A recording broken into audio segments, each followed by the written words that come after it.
تذرف الدموع لله جل في علاه. عرفته أنا بنفسي، أنا عرفته. لن أقول لكم إنه من بني إسرائيل، لا، إنه من بني هذه البلاد. أنا عرفته. كان يبكي بكاء شديدا، كان يبكي بكاء شديدا، كان لا يقرأ أمامه القرآن إلا وبكى وخشع وخضع. كان إنسانا عجيبا غريبا، حفظ القرآن وكان عمره في 12 من العمر، ولكنه كبير بكلام الله جل في علاه وبعلمه بالله، كذلك أحسبه والله حسيبه ولا أزكيه على الله.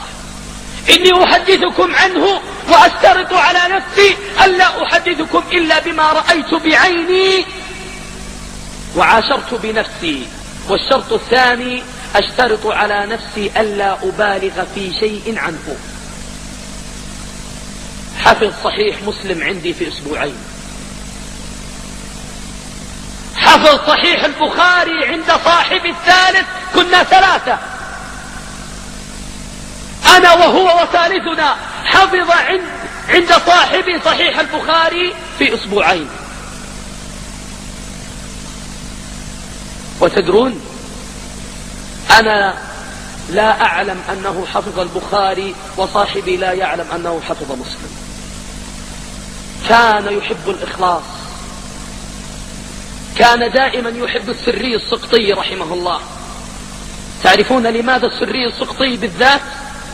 لأن السري السقطي رحمه الله كان يهتم بجانب الإخلاص كثيرا، كان من المتميزين في دراسته بل من الممتازين، وكان لا ينام إلا من بعد المدرسة إلى الظهر، وبعد العصر في الحلقة، وبعد المغرب في دروس المشايخ، وبعد العشاء إلى 11:10 يذاكر دروسه، ومن 11 كل يوم يقوم الليل إلى الفجر. لا أحدثكم بمبالغة، إنه من بنينا، من بني بلادنا. كان إذا قرأ القرآن يبكي.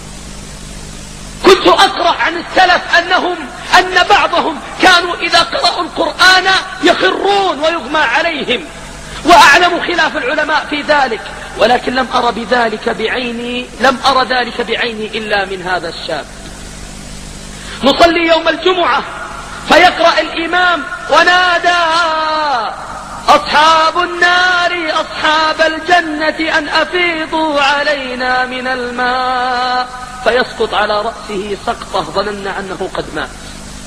يصلي ذات ليلة عندي في البيت، فلما مثلت عليه مشهدا تمثيليا أني قد نمت لأرى ماذا يصنع، فأتاني وأنا نائم، ثم وضع يده أمام عيني هكذا، وأظن هذا يعرفه، وأظنه يعرفه، فهو كان صاحب لنا كلنا، ولكنه لا يدري عن شيء عنه.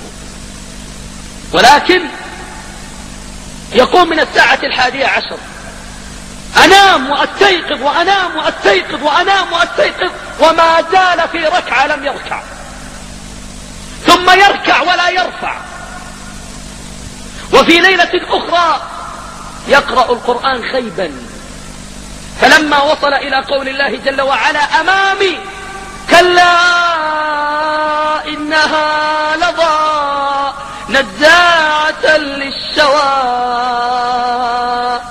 بكى ثم خر مغشيا عليه، أيقظته، ثم قام وتوضأ ثم قام يصلي. فلما بلغ كلا إنها لظى نزاعة للشوى، بكى وأغمي عليه، فأيقظته. فلما جاء الثالث قرأها فأغمي عليه، فما أفاق إلا بعد أذان الفجر، وما أوتر تلك الليلة. يبكي. كان يختم القرآن في كل 3 ليالي غيبا في قيام الليل، وفي كل 7 أيام نظرا في النهار. أنا أقول لا أبالغ، هذا أمامي.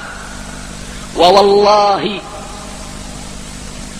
أنه كان يذكر الله في اليوم الواحد أكثر من 12,000 مرة عددتهم بنفسي وأنا جالس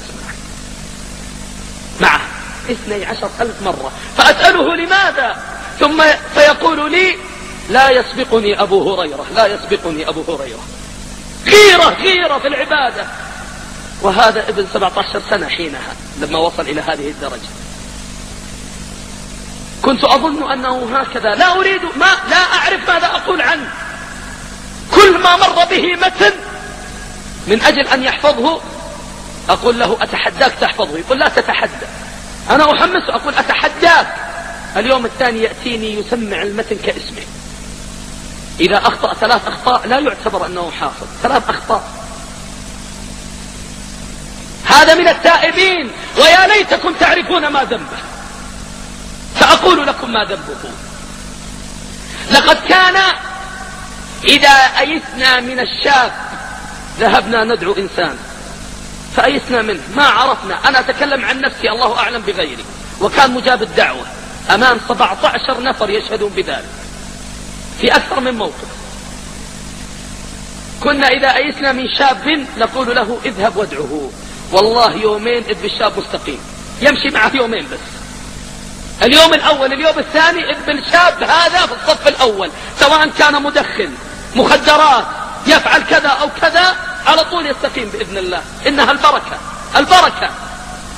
في يوم من الأيام كان يقتدي بشيخ لنا في المنطقة الجنوبية، أنتم تعرفونه، يطيل الصلاة،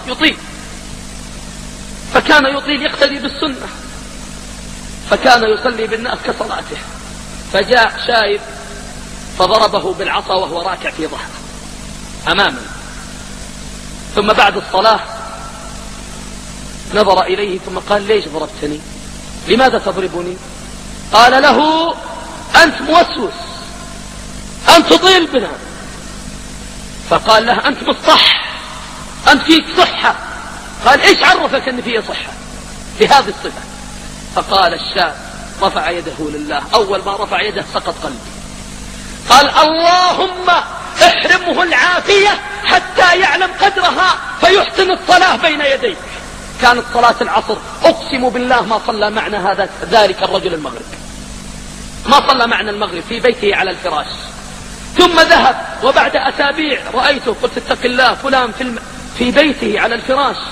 قال أسألك بالله والله يا أخي ما أقصد. قلت ادعو له أن يشفيه. قال أسأل الله أن يشفيه. والله أن الرجل صلى معنا الصلاة الثانية.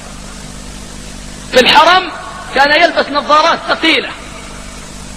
أنا أقول لكم هذا تائب من عصرنا، أعرفه صديقي، أكبره ولا في سنا ويكبرني، أحسبه عند الله والله حسيبه ولا أزكيه على الله. كانوا في الحرم وكان يلبس نظارات فأزعجته، يقول ما يصلح أن أذهب إلى فلسطين بالنظارات في يوم من الأيام. فذهب إلى ماء زمزم أمام الناس، كانوا 17 نفر. ثم خلع النظارة ثم أخذ ماء زمزم، قام اللهم اجعله لي شفاء لنظري، فشرب.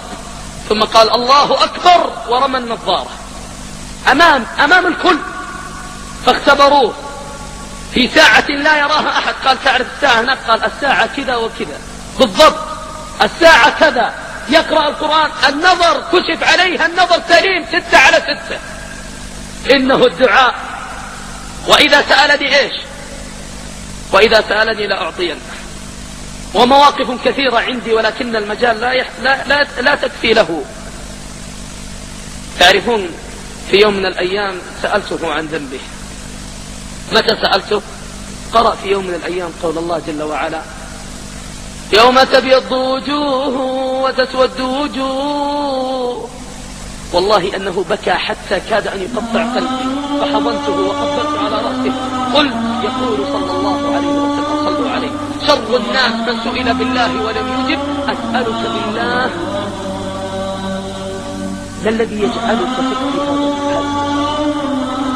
أريد أن أبكي مثله يا ناس، أريد أن أشعر بالسعادة التي يشعرها. فقال لي لقد أذنبت ذنبا في حياتي. فقلت له وما ذلك الذنب؟ تعرفون ما ذنبه؟ ستضحكون على أنفسكم، أضمن لكم ذلك. يقول وأنا في الصف الثاني الابتدائي دخلت إلى بقالة فسرقت بسكوتا وأكلته، وما من جسد ينبت من سحر إلا والنار أولى به. مات رحمه الله وهو في سن 20 بطلقة من إنسان أخطأ فيها